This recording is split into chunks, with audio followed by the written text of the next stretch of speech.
Okay, jom tengok soalan ini. Soalan ini dari Selangor 2024. Set 1, kertas 1, soalan 8. So, tajuk dia geometri koordinat.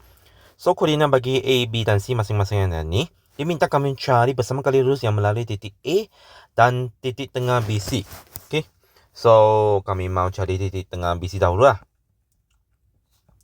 So, titik tengah BC. Okay. So, semua koordinat pun sudah diberi ya. So, 2 plus 6 per 2. Ini adalah 5 minus 1 per 2.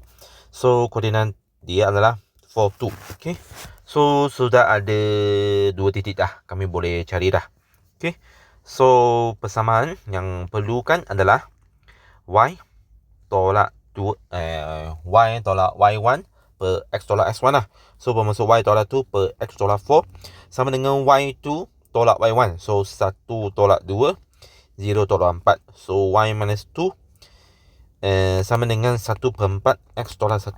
So, rearrange Y sama dengan 1 per 4 X plus 1. Okay. So, B tu luas segitiga ABC. So, ini semua titik sudah ada. So, terus formula saja loh. Sudah.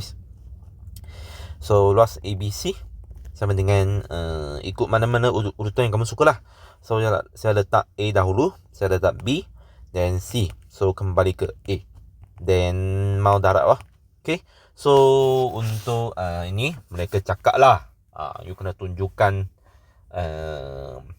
apa darab apa lah. So, sini saya tak tunjuk lah. Okay.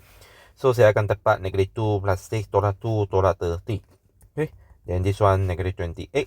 So, overall 14 unit square. C tu. Persamaan lokus bagi satu titik berkerapi lah. Supaya jaraknya dari titik A. Jaraknya dari titik A.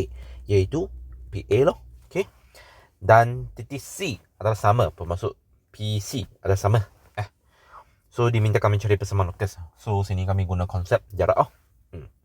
Titik A dan titik C sudah ada mah. Titik P pun sudah ada. So, senang saja. Square root X tolak sifar square plus Y tolak 1 square is equal to square root of X minus 6 square plus Y plus 1 square. Dan kembang. Lepas tu terus square both side. Bermaksud square root akan hilang lah.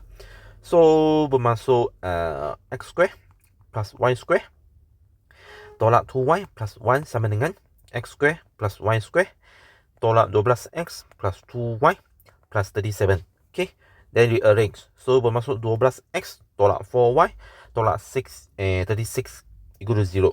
Mana letak sini pun boleh. Atau kamu nak pemudahkan first pun boleh terpulang. Kalau nak pemudahkan dia akan jadi 3X minus Y minus 9 equal to 0. Habis.